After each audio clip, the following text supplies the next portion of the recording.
Final Cut Pro editors don't have to work alone. It's easy to share libraries with other editors, but you need to know the secrets that are shown in this video.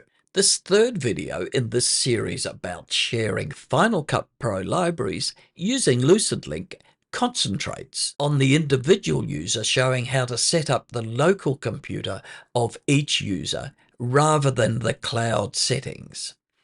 Click the link above for video 2 to see how to set up LucidLink in the cloud. You'll see how to set up the cache on the local disk for each user and how to pin libraries to improve laggy internet.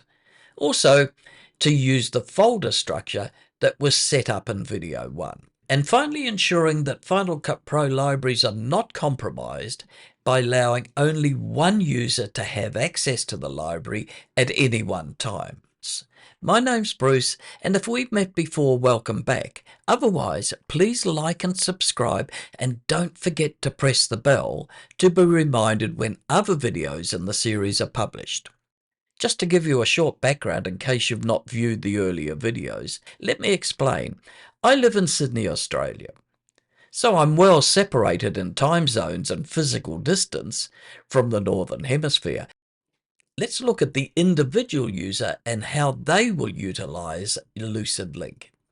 In video 2, you saw how to set up the cache size and the location from the LucidLink control panel, selected with the rope icon in the Max menu bar.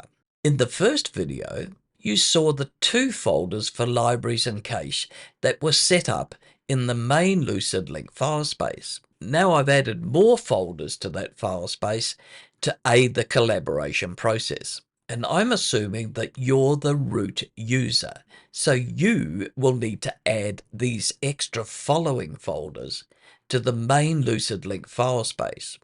There's no actual requirement by LucidLink to have these folders though, or to use the folder names. This is just an example workflow for you to consider. Add the 3 main folders that you see here, along with the internal folder structure, and I'll explain as we go.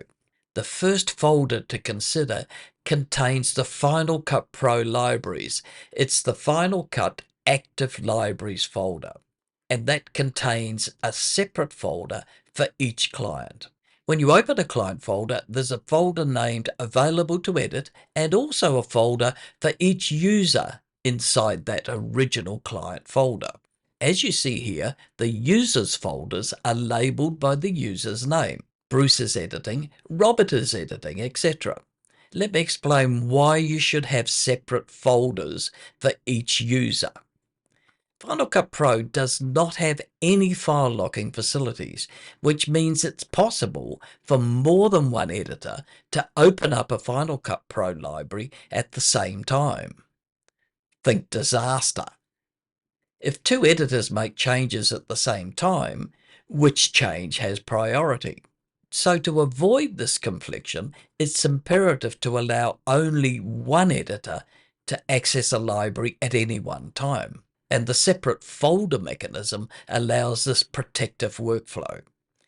If Bruce wants to work in a library, he moves the library from Available to Edit to his folder. So now the library is no longer available to other users.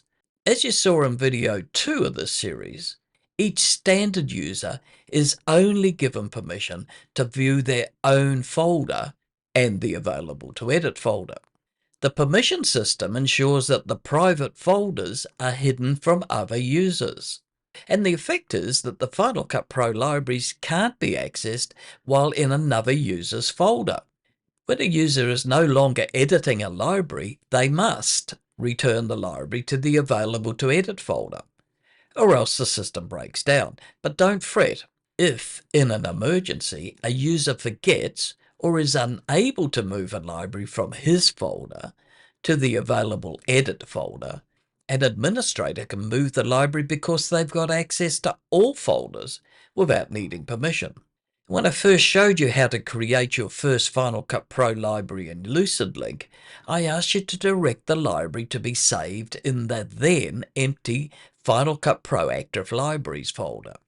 Now that there are subfolders in that main library, drag your library to either the Available to Edit folder or to your folder with your name.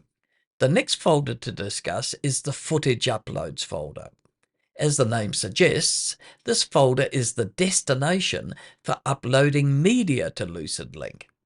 The Footage Uploads folder has subfolders titled with each user's name. While most of the media that you import into Final Cut will be sourced from the Footage Uploads folder, you could of course import media from anywhere else as well, your local computer or other online cloud facilities. In the next video, you'll see how to consolidate and prepare libraries for archiving.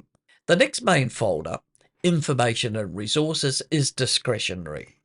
And I've included in this folder a list of the Final Cut plugins that should be common to all users to have in their system.